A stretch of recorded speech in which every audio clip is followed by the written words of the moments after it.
when it comes to growing your brand these days, it's all about building trust.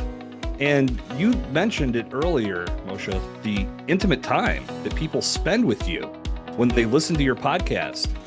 That's not very common these days because we live in a very short form, algorithm driven world. So we're getting fed on most platforms these clips and reels and TikToks and just something that is very quick and you can engage with it if you want. If not, you scroll right on by. But podcasting still gives you that long form opportunity to make a connection, to communicate with the right people, and to ultimately have them build enough trust in you that they keep you front of mind when it comes time for them to make a buying decision.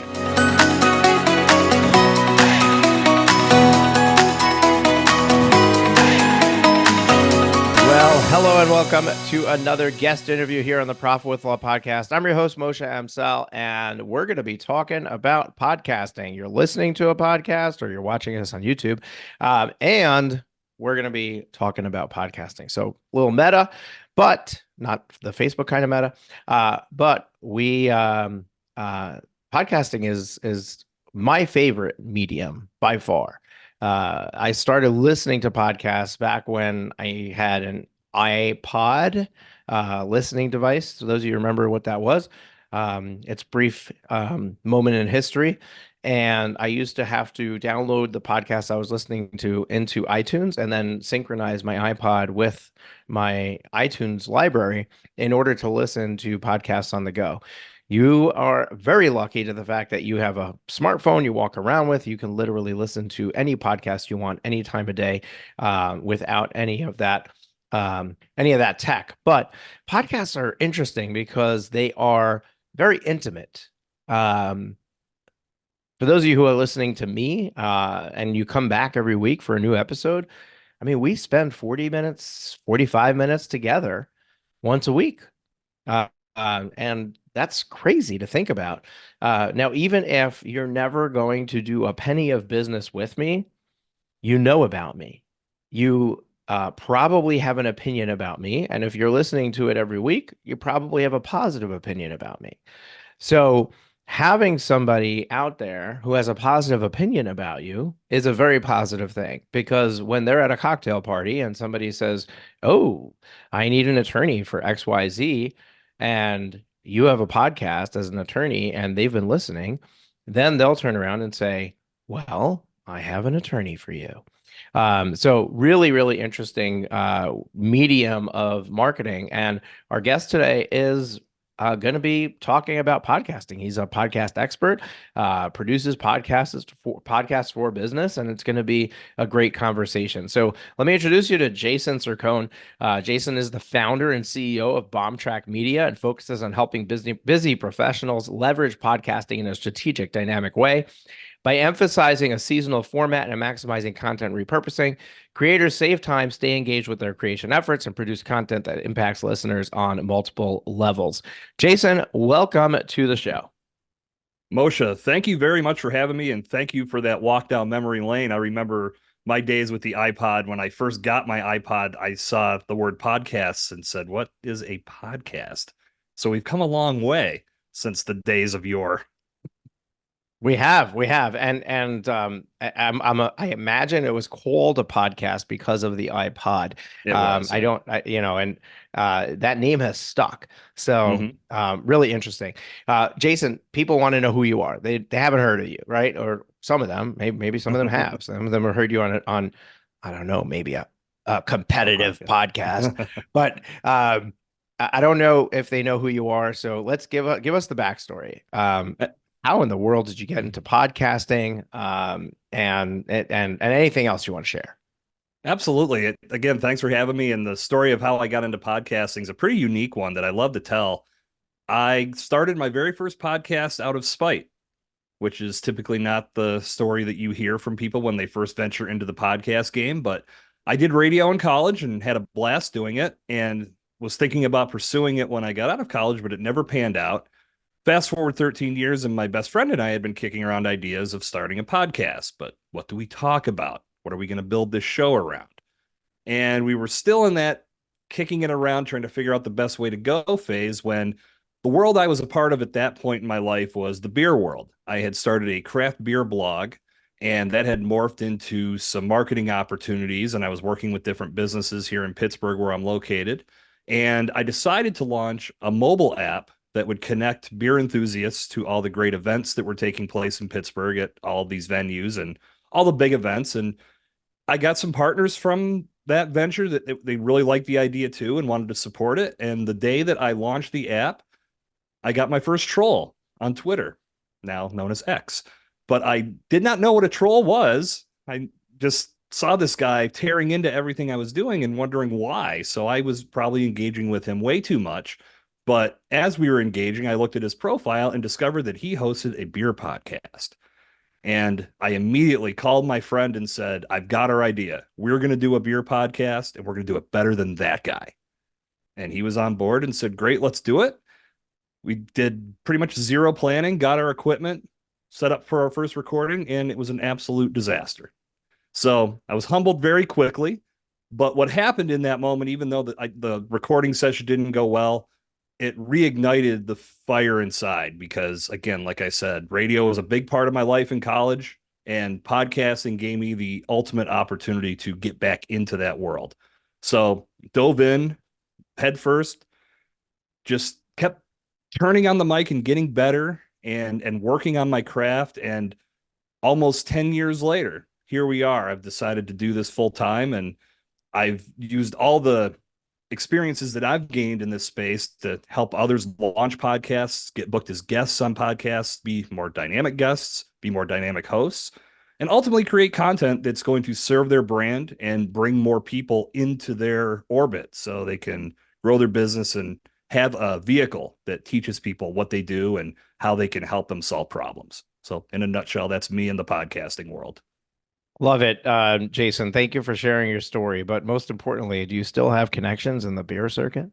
I sure do. Yeah, I have a lot of friends that I made. It was a lot of fun in that world, man. I mean, it's definitely a world that's changing in 2024 as we sit and record. When I first launched this, it was 2013 when I started my blog, and it was just the groundswell of these new little micro craft breweries Mhm. that were starting to pop up. And all of a sudden, the floodgates just opened. And I'm very fortunate to be in Pittsburgh because we have a tremendous scene here now. And there are many cities like this across the country and across the world that are featuring so many cool beers. And now it's to the point where I look at it like everybody's got their skills dialed in. Now it's about the experience and the food that they're adding to it. There's so much to experience if you're into that world. So yeah, still Yeah, I friends with a love lot of those folks. I love the beers from the microbreweries, and I love trying new beers as well. One of my favorite places to go eat locally is Yard House, which um, always has new beers coming on tap. So Mm-hmm. really cool stuff. Um, Yeah. let's talk about podcasting. So as you know, this is a podcast for law firm owners, and I think that we can talk about making the case for podcasting, but more importantly, I want to talk about the logistics of, you know, what is the purpose of the podcast and um, who is it for? Like some firm owners, they're in a practice area where the entire United States or even worldwide is their potential customer. For example, a trademark attorney where, Right. you can do a trademark for anybody in any state. You don't have to be, it's not state specific, right? But a Right. family law attorney or an estate planning attorney is going to be state specific and most likely geographic specific because they need to serve the specific area where they're in. Um, and then the question is podcast the right medium for somebody who has a geographic based business where they're putting something out there that is competing with on the stage of shows for the general public that anybody would be interested in listening to. Right. The big thing that I'm trying to stress through Bomb Track Media, and this is really the foundation of why I wanted to run with this idea that I'm running with my company. We have to start rethinking podcasting. And the reason that I believe this is the statistics are scary. The number of podcasts that have been started and then almost immediately ground to a halt is it's mind blowing.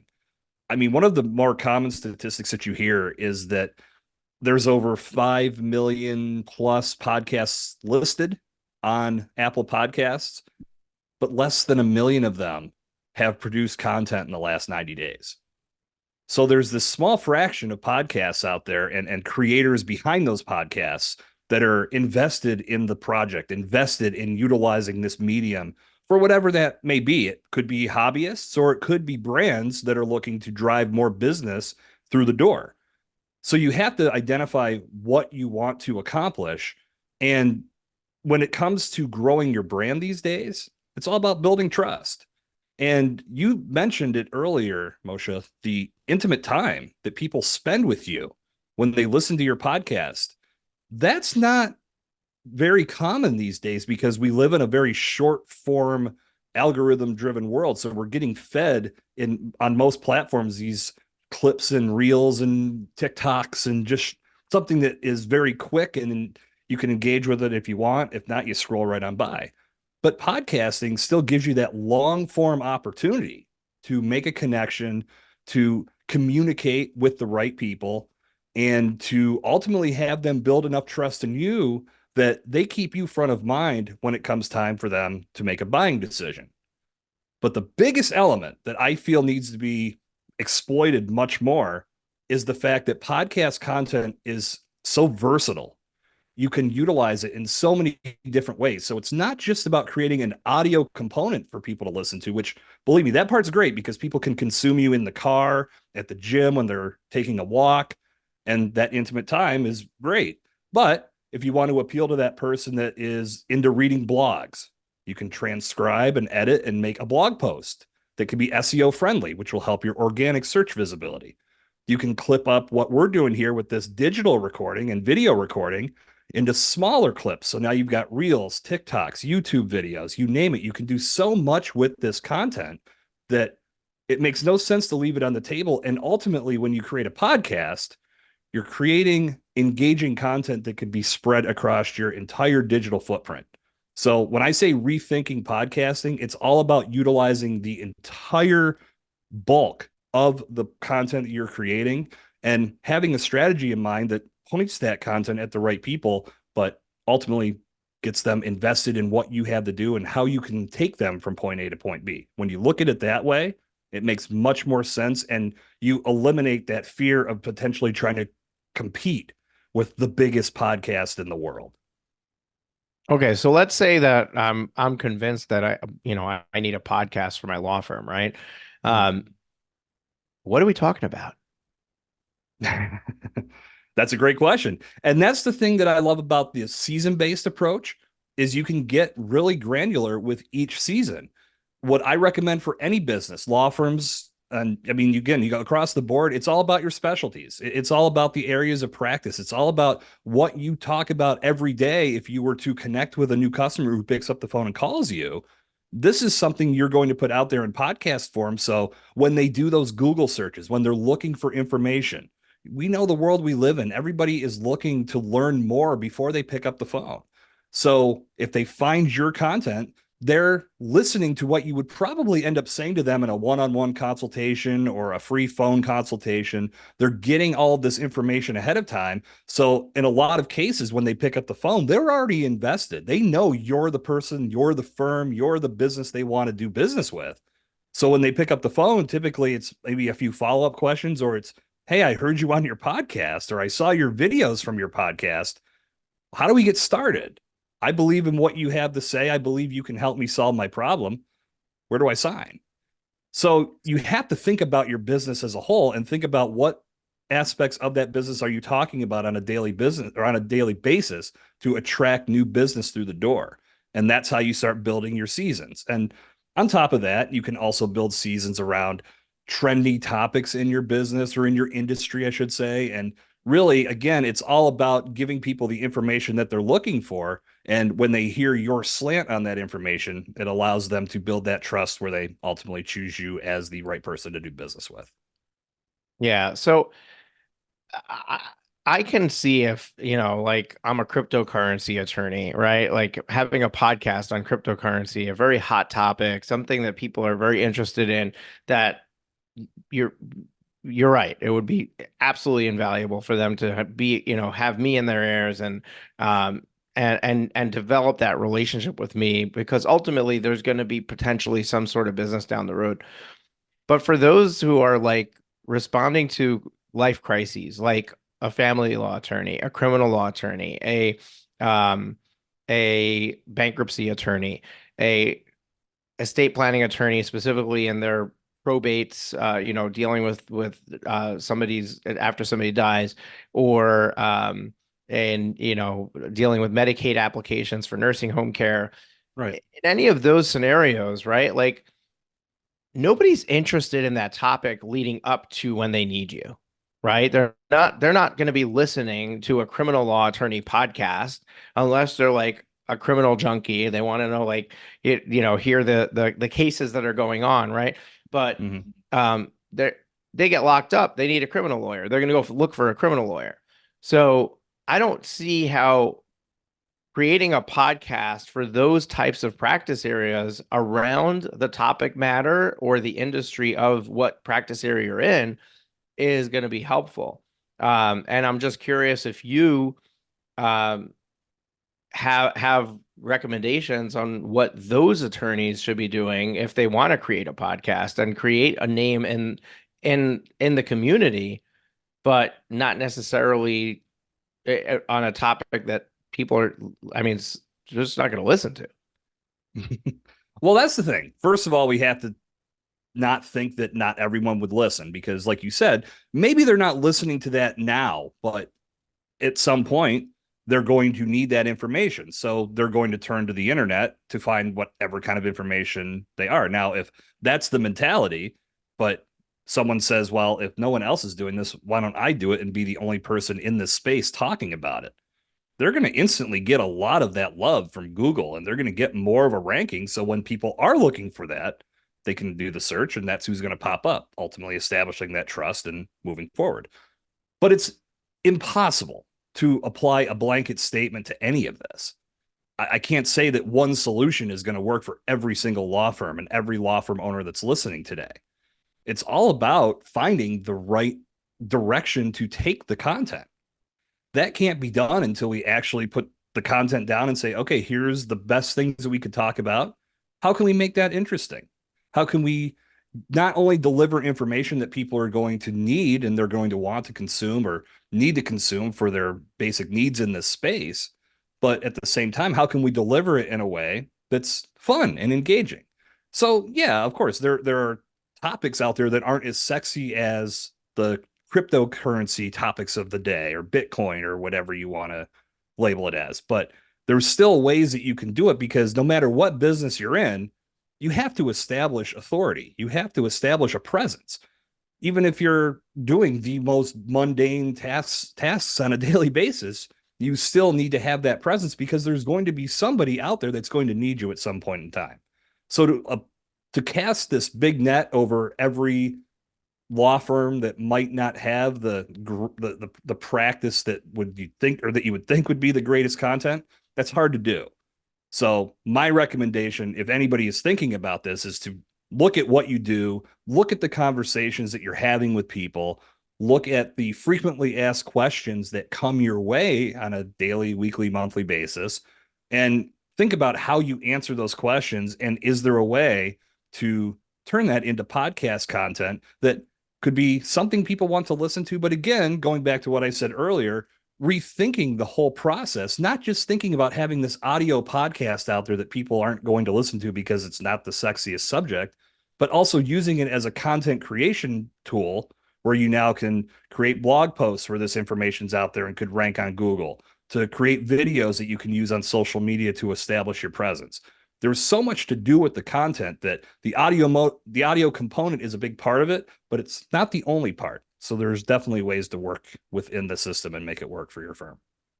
Yeah, so Jason, I'm willing to buy that, you know, the purpose of the podcast is not necessarily to the number of listeners listening, right? Like it's Mm. not like, oh, if I look at, the Gary V show and he's got 1 million downloads an episode, and, like I need to be Gary V if I want to be successful. Mhm. Rather, I am putting something out there that when somebody needs something now, because I have this additional content, they're more likely to find me. When they do Mhm. look at my firm because somebody else mentioned my firm, and they check it out and they see that I have a podcast and they dive into that for briefly for information, that lends authority to me. I buy all that. Okay. So like, let's Yeah. just say that that's the purpose of creating the podcast and this multi-pronged approach of creating various mediums from it. So I've got my YouTube channel, I've got my podcast, um, and and everything else that's happening. Um, is there a scientific way to determine what are the best things for me to be talking about? Like, is there a way for me to test the marketplace? Because there's a lot of work to do to create a podcast, and Oh I know yeah. that that's what you do, right? Like, you help Yeah. it be easier for them, but Hmm. they're still committing time behind the Hmm. microphone and money to invest in the podcast, Hmm. and to find out afterwards that to find out afterwards that um that all the work that went into it, the time, the money, uh, wasn't worth it because we were talking about the wrong thing, right? Like, Yeah. it just didn't, it just, we have to switch gears and talk about a different topic. Right. Is there, is there any sort of way that you can test the marketplace, research the marketplace, walk into it with knowing that this is the right next step, or this is the right content that we should be focusing on? Yeah, I think I know what you're asking, Moshe. It's I don't think there's anything that's 100% guaranteed when it comes to content creation. That's it's hard to say that, oh yeah, we're going to do this and it's absolutely going to work. That said, I never pretend to know anybody's market as well as they do. So typically, when I'm going to have a conversation with someone, that's usually one of the first things we talk about is what's happening in your market. How are other, we'll use law firms because that's who we're talking to today is a great example. What are other firms in your space talking about right now? If you go online and you were to look up the law firm down the street, do they have content out there? And is it in blog form? Is it in podcast form? Is it in video form? Okay, we found the medium. Now, what are they talking about? And you can get an idea of what other firms are talking about. And don't get hung up on the fact that somebody else already talked about a subject, because I know that's something that holds a lot of aspiring podcasters and aspiring content creators back. No one's going to want to hear my slant on this. Somebody else has already talked about it, or there's too many voices out there. I'm just going to add to the saturation. And that's not true, because somebody may hear somebody say something on a certain subject and could not care less about what they have to say. They just don't connect with that person. But you come at it from your perspective, and that may be exactly what that person needs to hear. So, again, going back to what I said before, to throw a blanket over this and say it's the same for everybody, that's something that's just impossible to do. But I would say doing market analysis to see what's out there, see what other firms are talking about on all mediums is a good starting point. And then having a good understanding of who you are, who you serve, how you're going to get somebody from that problem area where they're at the very beginning to that point of resolution. And you know how to do that more than anybody. Now it's time to exemplify that in a way that a person like me, as I'm searching for assistance in this realm, can hear you, connect with you, understand you, and want to take the next step to be in business with you. Got it. Um, okay, so what is the seasonality thing that you talk about? Okay. This is actually not new. I split no atoms with this when I started doing it, but I feel it's the more efficient way for businesses and brands to do podcasting because, as I said at the top of the show, the statistics are scary for people that have launched podcasts and pretty much walked away from their creation within a few episodes.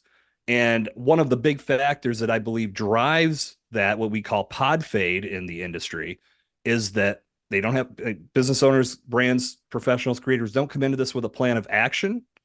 They're not willing to play the long game. But when it comes to running a business of any kind, time is a huge factor. And I know, Moshe, you mentioned time before, and investing that time, it's the most incredible asset we all have. No one wants to feel like they're wasting their time. And what happens oftentimes in podcasting is people will be gung ho, ready to start this show. Let's get this going. This is going to be so great. We're going to change the world with our show. But once they get their hands dirty, they realize how much work is involved. So now they're trying to balance that with everything else that they have to accomplish in their personal life and their professional life. And I'm not naive. Podcasting is never going to be the number one priority. It can be a tremendous vehicle when in your business, unless your brand is built around your podcast. Other factors are going to come into play and they're going to take the most precedence. So as podcasters start to get overwhelmed by the fact that they have to be there every week, as everyone's always said, that's the only way to grow is to be there every week and be consistent. And some gurus have said you have to do more than one episode per week. It starts to become more of a burden than it does something fun and engaging. And the other priorities take precedence. Now we're only doing one episode a week, maybe one a month, and it just slowly slides down the priority list to the point where it's just gone. And that's what I think contributes to those stats that we see. But if you come at this from a season-based approach, meaning that you're only creating a block of episodes, just think of your favorite television show, something you'd binge on Netflix. When they come out with new content, they're giving you 8, 9, 10 episodes in a block. That's the season, and they're telling a story within that season. You can build your podcast in the same capacity. Sit down and strategize the main theme for your season, and then build out sub themes that would serve as each individual episode. Once that content's live, it is now a resource for your business. And if you have people that you talk to that may not be ready to move forward and make a buying decision, invest in your business, no problem, Mr. Customer. Listen, if you want to learn more about what we do, check out season 1 of our podcast. We talked about this in great detail. It's going to give you more information on what we talked about today. Now you're sending them to this resource where they can learn more about you, more about what they have a problem with and how they can get to that solution. At the same time, that establishes that trust that you need. So now, as you continue to build upon that, not only do you have this resource that's working for you, you can take a break. You don't have to be there every single week trying to come up with new content, new episode ideas. You build it around your specialties. You build it around what's trending in your industry. Create the content. And typically what I say to anybody is if you could give me a couple days of your time to record this content that we are going to have plotted out before we ever press record, once it's done, you give it to me and I'm going to turn it into a season that's going to be an asset for your brand. That's what you're investing in when you work with me. But if there are podcasters out there that are listening to this or aspiring podcasters that want to do it DIY, this is the smarter approach because you save time, you reduce stress, and you build a resource that will work for your business versus this anchor where you have to be in front of a microphone and a computer every single week trying to engage with someone and create something new. So this season-based approach, again, this is nothing new, but I'm putting it center stage because I feel more podcasters and more creators need to start thinking about it as the way so they can save time and ultimately stay engaged in the process. So, what goes into a season? How many episodes, and then how much time can you have between seasons? I think it's open-ended in regards to how you'd want to do a season. I mean, it really comes down to how much do you have to talk about? Do you have various subjects? I mean, I would say I don't think anything less than 5. And I mean, I've seen seasons go up to 25, 30 if you really want to go that far with it. But to make it more manageable, again, thinking about a business owner's time, which is my number one thought. How much time can you invest in this? The sweet spot is 6 to 10 episodes. Do that 3 times a year. You can do more. Again, there's no limits here. You can go every other month if you want to. But if you do that 3 times a year, you're looking at about roughly 30 to 35 episodes of content. Imagine taking all those episodes and clipping out 8 videos per episode, 10 videos per episode. Imagine taking all that content, getting a blog post from it. Imagine taking all that content and utilizing it to build webinars that you can present to your staff, to other colleagues, to potential customers. So much content's going to come from that initial recording. It's just understanding how to utilize it the right way. That's the most important part. So when you're in between seasons, you're taking a break, you're handling all the other important responsibilities within your business. All of this content that we're building from that initial recording session is going to be working for you through your social media platforms, through the podcast mediums. However, you're marketing your business, you can utilize this content and keep things rolling. And then at the same time, not be in front of the microphone and the computer every single week trying to do this. So if your season is 6 to 10 episodes long, are you recording that in like 1 day or 2 days? Is that the idea that we're just like dedicating a recording day or 2 recording days and we're just gonna knock it all out? That's typically how I've worked with people in the past. But again, it's all about time.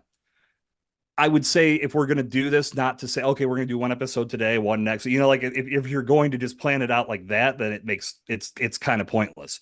But it's setting up those batch recording sessions. And Moshe, let me ask you, as you build content for your podcast, do you ever do those days where you have 3, 4, 5 recordings all at once? That way you're ahead of the schedule. You're number 4 today, if that There answers you your go. question. So there, I and that's record once a month. So I have a okay. recording day once a month, and we do 6 guests on recording day. Perfect. And that is the most ideal way to do it because it keeps you on track, keeps you on schedule. You don't have to try to be there every week. And what I say to people when you're going season format, if you could give me a couple days where we do that, like let's say your season's going to be 8 episodes, let's do 4 today, 4 next week. We'll be done in two actual days. And on my end, I'm already working on those first 4 before we record the second 4 just to stay ahead of my production schedule.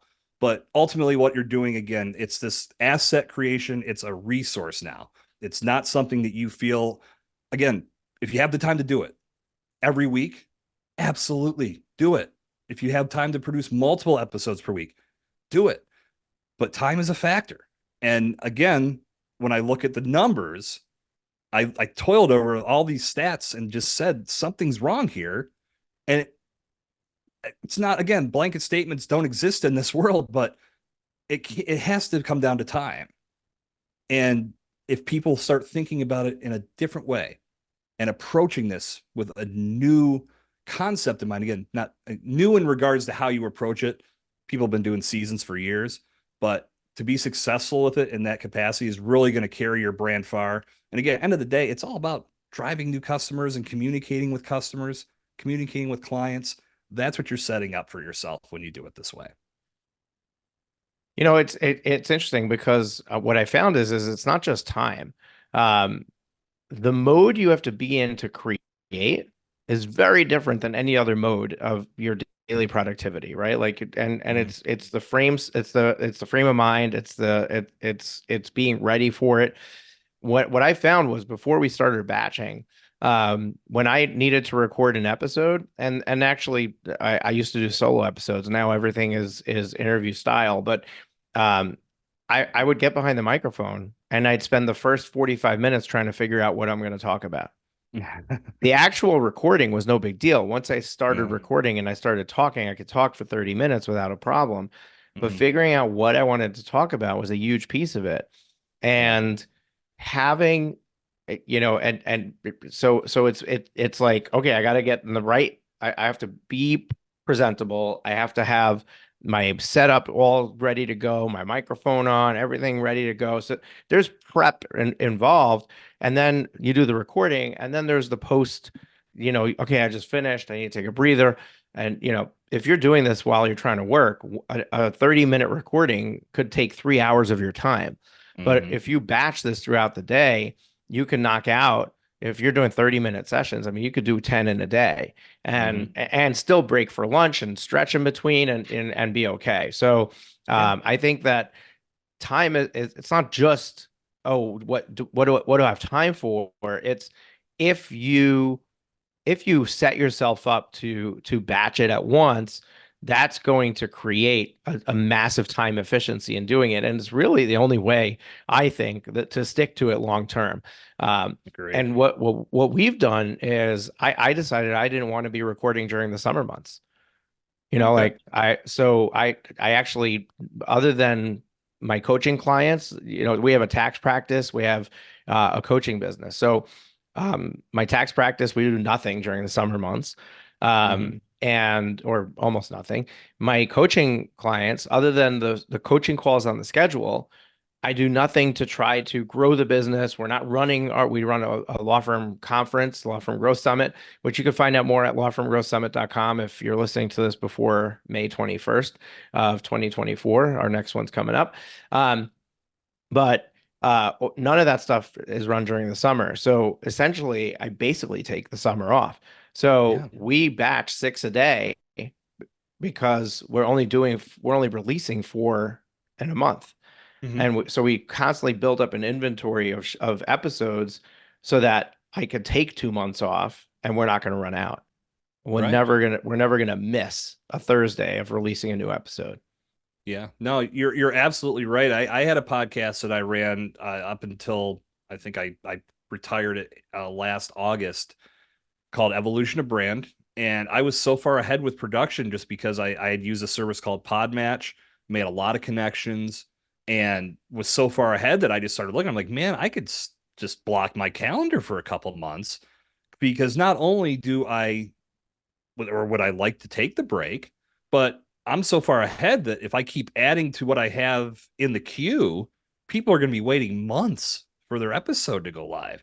And I've just never felt that it was fair to have more than a couple months go by from a recording session, because somebody could change or they pivot. Like, their information that they talked about might not be relevant anymore. And to speak to the whole batching concept, I'm with you. I can't think of a better way, if you're doing a weekly or couple times a week podcast, to batch. You're trying to shotgun all that, it's never going to work. So again, adding to those horrible statistics, that's probably a part of it too, because if you don't go into this with a strategy and you don't think about the scheduling aspect of how am I going to record, when am I going to record, do I have the time to set aside to record on a certain day? Yeah, you end up putting yourself in a position to where if you're up against a tight schedule and you know you're trying to squeeze a 30-minute recording into a 45-minute window and you're struggling to get through that, or it's just not coming together, now you've got to stop and go on to the other responsibilities on your agenda. You might not get back to it, and now all of a sudden you're behind. So you have to absolutely go into this with a strategy. Again, this is why I am so big on the season approach, because everything is already planned out. Before you ever get in front of the microphone, we've outlined this is what our episode topics are. These are the bullet points. And if we're going to actually draw out questions, we do that too. So when you sit down to record, it's ready to go. We can be very efficient in how we create this content. And as I tell everybody, you don't have to worry about getting it 100% perfect on the front end, because when I edit it, no one's ever going to know. You're going to sound great when it goes live. So, yeah, I'm with you, Moshe. You have to have that type of thought process in place, or podcasting will never work for you. Yeah, I love this conversation. One thing I will say is, and this it took us a long time to do internally, but you don't have to if you use somebody like Jason. The person behind the microphone should be doing one thing and one thing only, and that's talking behind the microphone. And so many, there's a lot out there of like DIY podcasting, teaching you how to, get your setup, register your show, produce your show. Mm-hmm. The problem is as Jason made the case throughout the this conversation for, is so many different pieces of content from it, right? Um, you need a somebody who's going to write the blog posts. Yeah, you could transcribe the show, but you need it to be edited. You need somebody to look at it, right? Right. You need somebody to chop up the videos. It's not just a video editor, it's identifying the right points to chop it up, right? So you have Mm-hmm. succinct pieces of content that you're getting. Mm-hmm. You need somebody to do the audio editing to prepare it for production quality to put it out there in the world. And then there's the technology behind it, right? Like you need your website to host the podcast, and it doesn't have to be hosted on a website, but you want a place for your show to live. Um, and so there's a podcast hosting solution that hosts the files that people download to their phone to listen to. Right. Um, Attorneys need to always think about who is going to do this, not how am I going to do this. Right. And whether it's Jason or somebody else, uh, personally, we do it in-house. I have team members who do all the things I just described, and we have a process. And after podcast recording day, the six that we record today are going to go into the queue, and we have a task management system, and it's going to go through the process, and it's going to get Yep. chopped up, and it's going to get produced for YouTube. It's going to get we create graphics with quotes on it for every episode that we share with the person who is on, and we use in our social media. That gets queued up in our social media scheduling software. So there's a lot of moving pieces behind, and we got it in-house down to a science. But unless you have a marketing team that's going to run with this, you want to find somebody that's going to help you produce the show. That's going to help you get all of these things down. Maybe even if you're going to be doing interviews to help you find guests and stuff like that. But um, your commitment should only be microphone time. Everything else should be able to be done by somebody else, and you should find a solution for that. Because if you sign up to do everything yourself, that alone is going to be a reason that you're not going to continue. Think about everything that you just listed, Moshe. How many skill sets is that you need to learn if you're going to try to do this yourself? I mean, without even thinking, you named off at least a half a dozen that you're going to have to now either pay someone within your industry or within your business if you want to hire them. If they're going to do all those things, you're going to pay a significant amount, or you're going to need to invest the time to do it all yourself. And we just know that's not realistic. Right. So, absolutely, bringing somebody in that knows how to do this in an efficient manner is going to save you so much time on the back end because you have to think of the end result and what this is doing for you. And again, if you've got in-house people that can do it, great. But yeah, trying to do everything yourself, I've done it. I do it. And a lot of it, I mean, in some cases, I have editors that I work with, but for the most part, I enjoy the process and I know how I want that content to be. So I play a major role in that. But if I mean, that's my business, that's what I built this around. But when I'm working with more people, that's going to bring in more editors. It's going to continue to put us in a position to where everything's going to go through a system and everything's going to churn and come out more efficiently in the long run because I wouldn't want anybody that records a season with me to have to wait months for that to go live. So I understand the value of having to work with others as well. So absolutely 100% with you, Moshe. You have to think about, again, we go back to what we said before. You have to think about your time. If you're not thinking about the time that you have to devote to this, it's going to put you in a very bad spot. And if you can get very singular with it and just stick to being the on air personality, on mic personality, it's going to make life a lot easier. Yeah, love it. Jason, we are out of time. So what we're going to do is I close out every show with the same two things. Number one, what is one parting piece of advice or wisdom you want to share with our audience? Number two, how can they find out more about you if they're interested in having a conversation about how this might work for them, or if they're interested in your services or anything else that you want to point them to? Excellent. Well, I will say in regards to some parting advice, some parting wisdom, it's going to go right back to what we were just talking about. Don't try to eat the elephant in one bite. I think that applies to more than just podcasting and everything that Moshe and I talked about today. But when it comes to something like this, we'll stick to the podcasting aspects. If you're trying to start a show, everything we've talked about today, it's a lot to take in. It's like trying to take a drink from the fire hose. So if you're trying to do everything all at once, it's not going to lead to a good time. It's going to get you more frustrated with the process than engaged with it. So seek out people like myself that can help you because I'm more than happy to, at least if nothing else, get you pointed in the right direction. My hopes is that we can work together and build something that's a tremendous asset for your brand. And if you want to know more about that, go to bombtrackmedia.com and you'll learn about what I do, the processes that I have in place. And if you want to take it a step further, we can have a free consultation or just call me directly. My phone number is on the site. I'm happy to talk to anybody about this process and how it can bring more value to your brand and how you communicate with others. So that's the best way to meet with me is bombtrackmedia.com. And Moshe, thank you very much for allowing me to connect with you and have a great conversation with yourself and your audience today.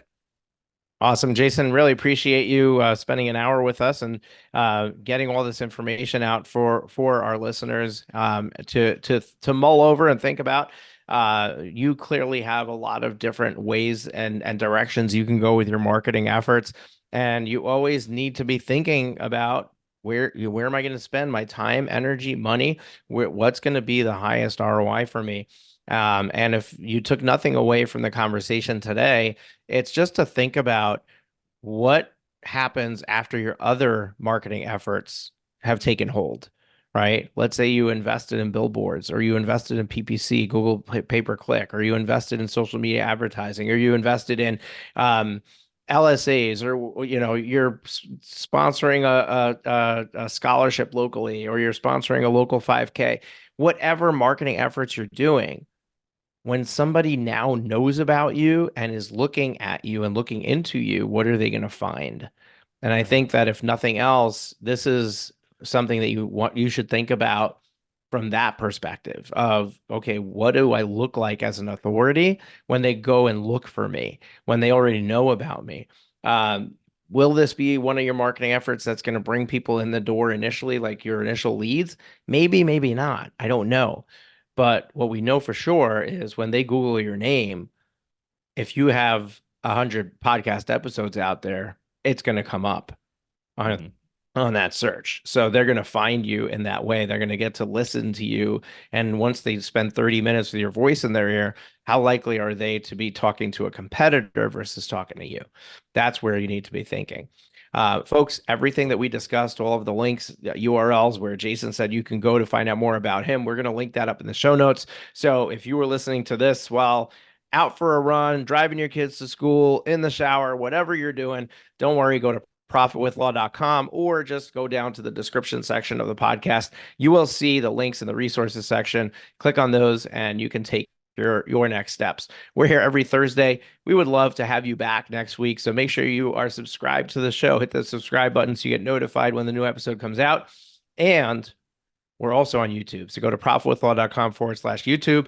Subscribe to us there. Watch some content. You don't just have to watch me behind the microphone with my guests, but there's other content there that's not available on the podcast.